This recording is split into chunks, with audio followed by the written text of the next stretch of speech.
6:45 a.m. This is the Sri Lanka Broadcasting Corporation. The news edited by J. Yogaraj and read by Mario Vijayavardhana. The headlines. Schools in non-isolated areas in the Western Province to reopen for O-level students today. More Sisu Saria bus services will be in operation from today. The confirmed COVID-19 cases in Sri Lanka exceed 58,000. Sri Lanka witnesses 283 deaths due to the coronavirus infection so far. Minister Bandula Gunawardena says the tourism sector, which was severely affected due to the Easter Sunday attacks, was revived amidst the corona outbreak. A research centre to promote the Kithul industry. The final rites of Kalakirthi Edwin Aryadasa today. In news overseas, Taiwan reports large incursion by Chinese warplanes for second day. In sports news, the target of 200 will be tough for England in second innings, says Ambledenier. Schools in non-isolated police areas in the Western Province will reopen today only for students sitting for the GCE Ordinary Level Examination in March, says the Minister of Education, Professor G.L. Pires.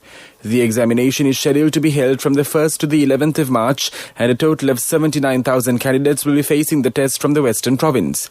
In a statement, the Education Minister said the decision was taken to expedite the students' academic sessions, which were interrupted by the outbreak of the pandemic. He further stated that schools in the areas which are not at risk for the COVID-19 infection in the Western Province are expected to be reopened before the 15th of February. The Education Minister added that there are 1,576 schools in the Western Province and 900 of them are eligible to reopen as per the health guidelines. Meanwhile, the State Minister of Preschool and Primary Education, P.L. Nishanta, said the preschools in the Western Province, except for those in the areas at risk for COVID-19 infection, will be reopened before mid-February. The State Minister is currently under medical care at a quarantine centre in the Koggala area after testing positive for the virus. The authorities are proceeding with discussions in this regard, he said, adding that measures have been taken to supply the necessary healthcare equipment and disinfectants to preschools.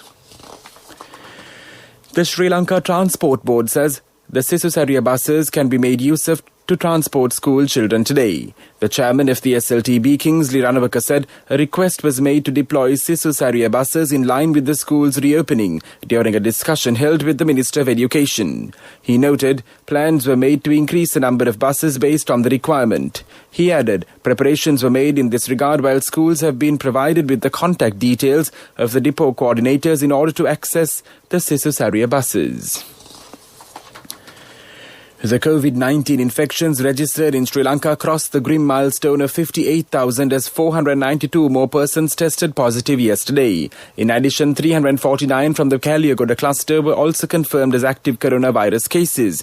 Thereby, 843 infections in total have been identified so far within the day.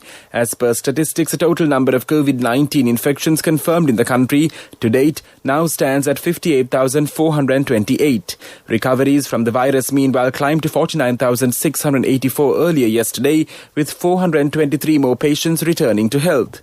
Sri Lanka witnessed 283 deaths due to the coronavirus infection so far. 3 more persons who were infected with COVID-19 have fallen victim to the virus, the Director General of Health Services confirmed yesterday. Following the new development, the total number of novel coronavirus-related deaths reported in Sri Lanka has climbed to 283.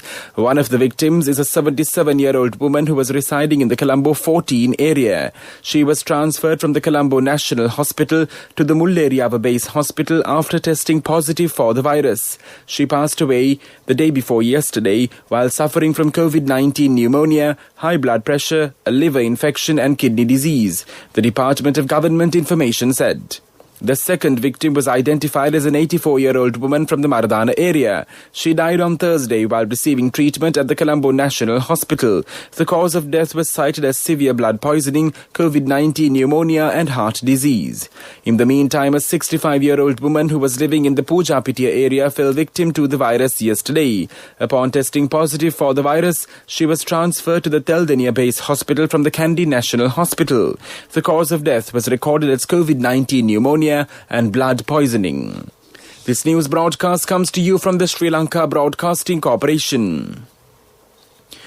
Minister Bandula Gunawardena says the tourism sector, which was severely affected due to the Easter Sunday attacks, was revived amidst the corona outbreak. The present government has taken effective measures to promote tourism amidst many challenges. This will boost the economy to a certain extent, the minister added. The tourism sector was severely affected during the previous Yahapalana government. The opposition members should keep this in mind, the minister said. Therefore, the opposition has no moral rights to talk about the tourism and other development activities of this country. The minister made these remarks at the Balapitiya Balamandala meeting held yesterday. The funeral rites of veteran journalist and media personality Kalakirthi Edwin Aryadasa will be held today at the Borella Cemetery. Due to the prevailing COVID-19 situation, the funeral will be conducted in keeping with the health guidelines under close supervision of health authorities. The final rites will be held from 3:30 p.m. to 5 p.m. His remains lie at the Respect Hall, Jayaratna Funeral Parlour till 3:30 p.m. today for the public to pay their last respects. Kalakirthi Edwin Aryadasa passed away on Friday at the age of 98. Born on December 3, 1922 in Unnavatuna, Gaul, Aryadasa is an alumnus of Mahinda College and the University of Ceylon, where he obtained a degree in Sinhala and English. Teaching was his first profession, after which he entered the insurance field. He found his true calling in journalism, having joined the Lake House in 1949. He had worked with Lake House founder D.R. Vijayavardhana, who passed away in 1950. Aryadasa worked for most of the newspapers published by the Lake House, including the Daily News. He held the post of editor of the Navayuga for some time. Later, he was instrumental in establishing mass communication and media courses at local universities. He was also a renowned writer on Buddhism and current topics, and he contributed to newspapers and magazines. He has authored several books in Sinhala and English. That's local news. A mother knows the pain of each member of the family. Siddhalepa, the trusted relief for aches and pains. An effective therapy for relief from cold, sneezing, flu, headaches, swelling due to toothaches, rheumatic, discomforts, and muscular aches and pains. Siddhalepa, the Veda Mahatmya in every home. The main news story is brought to you by Siddhalepa Veda Mahatmya. A research centre to promote Kithul will be established in the near future. State Minister Arundhika Fernando says this centre will be established with the support of the Coconut Research Centre. The State Minister further said that the Cabinet has approved to set up a Kithul Development Authority. The main news story was brought to you by Siddhalepa Veda Mahatmya. Brush your teeth twice a day for healthy teeth and gums. Supiriviki and Kakulu, your trusted brands in oral care for many years. Supiriviki Ayurvedic toothpaste for adults. Kakulu Ayurvedic toothpaste for kids. 9 Ayurvedic ingredients of Supiriviki will protect your teeth and strengthen your gums. Supiriviki and Kakulu, products from Siddhalepa. And now in Watchlight, commuters complain that there are not enough buses after 8 p.m. in the main cities, including Colombo, especially in relation to long-distance buses. This has caused immense difficulties to the commuters and passengers who stay far away from the city limits. This is for the attention of the Passenger Transport Authority. World News. Brought to you by courtesy of... From the first step you take till the time we meet, the trusted leader prioritizes you always. All you need under one roof. People's Leasing, the trusted leader. In world news headlines, Taiwan reports large incursion by Chinese warplanes for second day. COVID Israel vaccinates 16 to 18-year-olds ahead of exams. Russia Navalny protests. Kremlin hits out at West as it downplays rallies. Taiwan has reported a large incursion by Chinese warplanes for the second day, running a show of force that coincides with the first days of US President Joe Biden's term of office. Sunday's operation involved 15 aircraft and followed a similar drill that led to a warning from Washington. China sees Democratic Taiwan as a breakaway province, but Taiwan sees itself as a sovereign state. Analysts say China is testing the level of support of Mr. Biden for Taiwan. Israel has started vaccinating 16 to 18-year-olds against COVID-19 in an effort to enable them to sit exams. More than a quarter of Israel's population of 9 million have received at least one dose of the Pfizer vaccine since 19th of December, its health ministry said. It started with the elderly and others at high risk, but people aged 40 and over can also now get the jab. Israel hopes to start reopening its economy in February. Russia has accused Western countries of encouraging rallies in support of opposition leader Alexei Navalny. Tens of thousands defied a heavy police presence to join the rallies on Saturday. More than 3,500 were detained, monitors say. But President Vladimir Putin's spokesman the next day claimed only a few people had turned out. There are calls for the EU to step up sanctions on Russia amid US accusations of harsh tactics against protesters. And now the main points of the world news segment once again. Taiwan reports large incursion by Chinese warplanes for second day. COVID, Israel vaccinates 16 to 18-year-olds ahead of exams. Russia, Navalny protests. Kremlin hits out at West as it downplays rallies. World News. Brought to you by courtesy of... From the first step you take till the time we meet, the trusted leader prioritizes you always. All you need under one roof. People's Leasing, the trusted leader.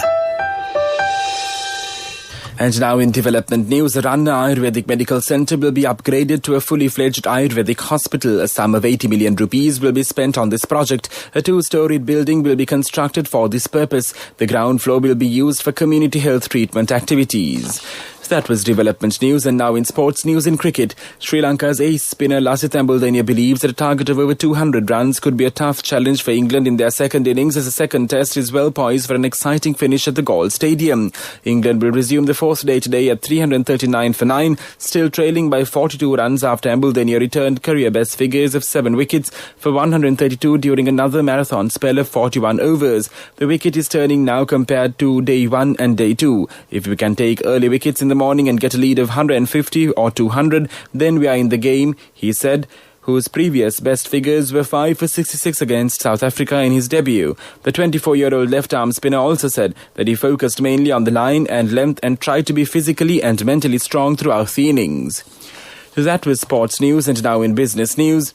Taking Sri Lanka on a journey towards a cashless world, LOLC Finance, Sri Lanka's largest non-banking financial institution, has introduced a credit card named Savi, which has been exclusively designed for pensioners and state sector employees in the country. The card was introduced as part of LOLC Finance's overall digitization strategy, which is in line with the central bank's 2020 Year of Digital Transactions plan to promote and create awareness on digital payments throughout the country.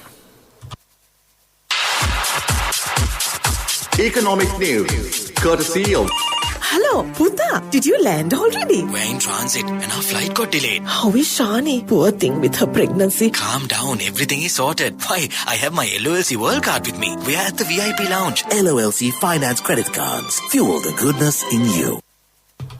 A Sri Lankan Airlines flight took off from Frankfurt to Colombo on January 21st, 2021 with a group of tourists from Germany and Switzerland. Sri Lankan Airlines commenced flights from Frankfurt to the country, and it is scheduled to operate 2 direct flights per week to enhance the tourist arrivals from Germany in the time to come.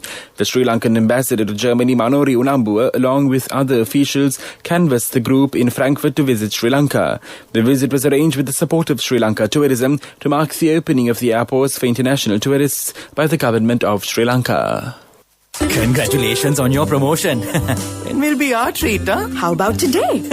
Oh no, I was just joking. It's fine. I have my LOLC credit card with me. Let's go out today. Introducing LOLC Finance Credit Cards. Fuel the goodness in you. And now for the weather report. The Met Department says showers or thunderstorms will occur at a few places in the Sabaragamu province and in the Gala and Matara districts after 2 p.m. today. Mainly fair weather will prevail over the other parts of the island. Misty conditions can be expected in the western, central and Sabaragamu provinces during the morning. This weather report was issued this morning at 4:30 a.m. Further details could be obtained by visiting the official website of the department. And now the headlines of this news broadcast once again. Schools in non-isolated areas in the western province to reopen for O-level students today. More Sisu Saria bus services will be in operation from today. The confirmed COVID-19 cases in Sri Lanka exceed 58,000. Sri Lanka witnesses 283 deaths due to the coronavirus infection so far. Minister Bandula Gunawardena says the tourism sector, which was severely affected due to the Easter Sunday attacks, was revived amidst the corona outbreak. A research centre to promote the Kithur industry. The final rites of Kalakirti Edwin Aryadas are today. In news overseas, Taiwan reports large incursion by Chinese warplanes for second day. In sports news, the target of 200 will be tough for England in second innings, says Ambaldenia.